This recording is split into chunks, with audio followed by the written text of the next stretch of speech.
Selamat petang, salam sejahtera. Terima kasih Anda bersama dengan saya di Nazlin Unity Channel. Hari ini satu lagi pendirian dan juga keputusan Anwar Ibrahim yang benar-benar menggemparkan geng ataupun blok pembangkang khususnya Perikatan Nasional. Ini kerana tindakan Anwar Ibrahim yang makin hari makin agresif, makin hari makin luar biasa. Saudara, sebelum kita teruskan ulasan pada petang ini, jangan lupa tinggalkan komen anda, tekan butang subscribe itu percuma dan share video ini supaya semua orang tahu suara rakyat, suara kita semua. Saudara-saudara sekalian, hari ini dinyatakan oleh Anwar Ibrahim, beliau memohon penghakiman ingkar terhadap ahli Parlimen Pendang. Ini semua gara-gara insiden yang benar-benar mengejutkan kita semua. Datuk Seri Anwar Ibrahim telah pun memohon untuk memasukkan penghakiman ingkar terhadap ahli Parlimen Pendang, Datuk Awang Salahuddin Hashim atas kegagalannya memfailkan pernyataan pembelaan bagi menjawab saman fitnah oleh Perdana Menteri itu dalam tempoh masa ditetapkan. Anwar Ibrahim, 75 tahun, memfailkan saman itu terhadap Awang Salahuddin pada 3 Mac lalu berhubung kenyataan berbau fitnah terhadap Perdana Menteri itu di lobi Parlimen. Peguam Datuk S.N. Naya yang mewakili Anwar berkata, writ dan tuntutan saman itu telah diserahkan kepada Awang Salahuddin selaku defendant pada 3 Mac dan beliau sepatutnya memfailkan pernyataan pembelaan selewat-lewatnya 21 Mac. Semasa pengurusan di hadapan Timbalan Pendaftar Mahkamah Tinggi Aisyah Falina Abdullah hari ini, kami memaklumkan kepada mahkamah mengenai kegagalan defendant untuk memfailkan pernyataan pembelaan dalam tempoh masa yang diperuntukkan dalam perundangan dan memohon penghakiman ingkar direkodkan terhadap defendant. Selepas merekodkan bantahan kami, Timbalan Pendaftar itu mengarahkan agar perkara tersebut dibawa ke hadapan yang arif untuk tindakan selanjutnya. Namun, tarikh pengurusan kes akan ditetapkan kemudian, kata Naya ketika dihubungi hari ini. Naya berkata, walaupun pihaknya telah membangkitkan bantahan dan fakta bahawa mahkamah masih belum memberikan apa-apa lanjutan masa dan arahan kepada defendant untuk memfailkan pernyataan pembelaannya, namun peguam defendant telah meneruskan dengan pemfailan pernyataan pembelaan itu hari ini. Berdasarkan pernyataan tuntutan, Anwar selaku pelanatif mendakwa defendant membuat beberapa kenyataan yang merujuk kepadanya di lobi Dewan Rakyat Bangunan Parlimen di sini semasa mesyuarat pertama penggal kedua Parlimen ke-15 pada 21 Februari lalu. Beliau berkata kenyataan tersebut telah diterbitkan semula atau menyebabkan penerbitan semula oleh defendant kepada pemberita yang terakam dalam bentuk audio atau dan video. Menurut Anwar, pada 21 Februari 2023, kenyataan fitnah daripada audio dan video tersebut telah diterbitkan semula atau menyebabkan penerbitan semula oleh defendant di aplikasi TikTok melalui akaun di bawah nama Asarya Sri 64 Channel. Ahli Parlimen Tambun itu berkata, pada hari sama 21 Februari, portal Malaysia Kini menerbitkan semula sebahagian kenyataan fitnah daripada audio dan video tersebut menerusi 2 artikel bertajuk Ahli Parlimen PAS, MP PAS, sikap pendendam Anwar lebih teruk daripada Mahathir. Manakala dalam bahasa Inggeris pula bertajuk Why No LCS Judge MP Ask More Victivate than Mahathir Perdana Menteri. Menurut Anwar, kenyataan fitnah itu antaranya membawa maksud beliau mempunyai sifat pendendam serta membalas dendam, telah menyalahguna kuasa sebagai Perdana Menteri dan Menteri Kewangan dengan mencampuri, mengganggu serta sewenang-wenangnya mengarahkan agensi penguatkuasaan, undang-undang dan pendakwaan di Malaysia untuk agenda politik peribadi.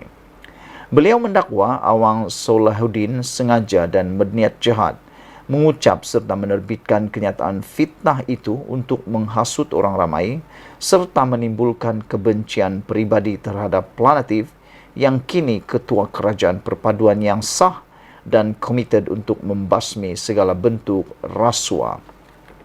Saudara-saudara sekalian, inilah dia keputusan Anwar Ibrahim, Perdana Menteri kita, yang betul-betul tegas.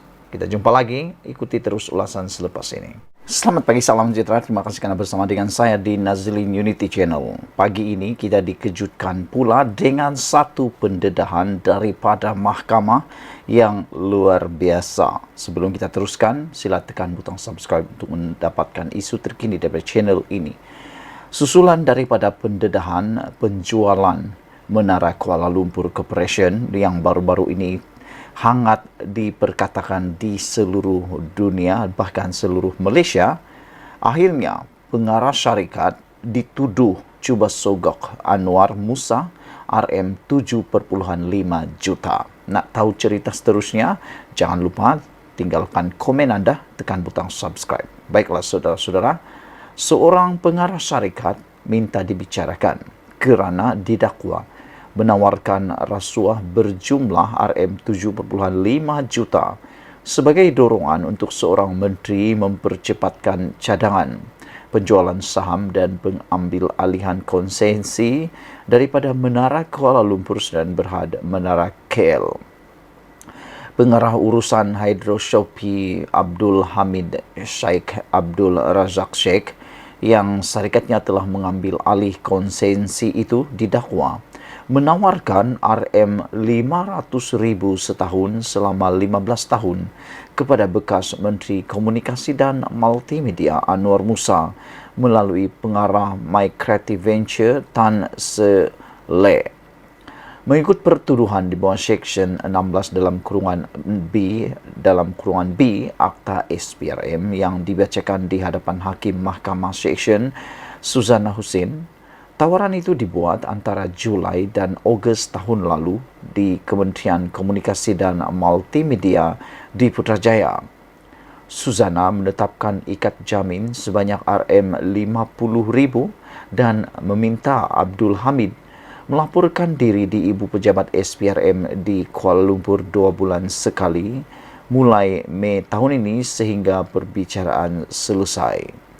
Dia juga diarah untuk menyerahkan pasportnya kepada mahkamah. Mahkamah menetapkan 2 Jun untuk sebutan semula kes. Sebelum ini, SPRM dilaporkan menyiasat dakwaan berhubung penjualan saham yang mencurigakan dan pengambil alihan konsesi penyelenggaraan Menara Kuala Lumpur daripada Menara Kuala Lumpur Sdn Berhad, sebuah syarikat milik penuh Telekom Malaysia TM. Secara berasingan di mahkamah berbeza, Hydro Shopee sendirian Berhad didakwa mengikut Seksyen 17 dalam kurungan E atas kesalahan yang sama dengan Abdul Hamid sebagai pengarah menuntut dibicarakan bagi pihak syarikat. Magistrat Rozina Ayub membenarkan ikat jamin RM50,000 berasingan dengan syarat sama seperti pertuduhan terdahulu. Sebelum ini, TM berkata mereka memutuskan untuk tidak terus memegang konsesi menguruskan Menara Kuala Lumpur bagi menumpukan kepada perniagaan terasnya, iaitu perkhidmatan telekomunikasi. Saudara-saudara, ini memang satu isu yang pernah hangat diperdebatkan, diperkatakan di seluruh Malaysia, khususnya berkaitan dengan penjualan Menara Kuala Lumpur itu. Dan yang lebih hangat lagi pada waktu itu, ianya turut mengaitkan Anwar Musa kerana beliau adalah menteri pada waktu itu. Oleh sebab itulah, pengarah syarikat ini telah dituduh cuba sogok Anwar Musa RM7.5 juta.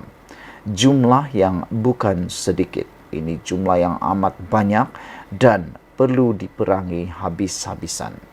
Kita amat bersyukur kerana sejak Anwar Ibrahim menjadi Perdana Menteri, memang banyak tangkapan-tangkapan, perbicaraan-perbicaraan, bahkan banyak perkara yang didedahkan yang luar biasa.